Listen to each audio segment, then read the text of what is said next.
আজ জরির জন্মদিন। অথচ আজকের আনন্দের দিনেও কাঠগোলাপের মনটা যেন একটু খালি খালি। কারণ তার প্রিয় বোন, তার হাসির সঙ্গী, তার সুখ দুঃখের আপন মানুষ জরি আজ পাশে নেই। দূরত্ব যতই থাকুক, তাদের হৃদয়ের বন্ধন কখনো দূরে সরে না। বিবিসি বাংলা বিনোদন ক্লাবই তাদের প্রথম পরিচয়ের ঠিকানা। আর সেই পরিচয় একসময় রক্তের সম্পর্কের চেয়েও গভীর এক বোনত্বে রূপ নিয়েছে।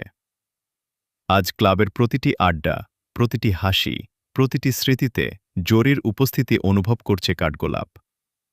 সবাই জানে জরি আর কাঠগোলাপ একজনকে ছাড়া আরেকজন যেন অসম্পূর্ণ, আর তাদের দুজনকে ছাড়া বিবিসি বাংলা বিনোদন ক্লাবও যেন প্রাণহীন। জন্মদিনে কাঠগোলাপের একটাই দোয়া, মহান আল্লাহ জরিকে সুস্থ, সুখী ও দীর্ঘনেক হায়াত দান করুন। শুভ জন্মদিন প্রিয় জরি। দূরত্ব শুধু পথের, হৃদয়ের নয়। তোমাদের এই সুন্দর বোনত্ব আজীবন অটুট থাকুক।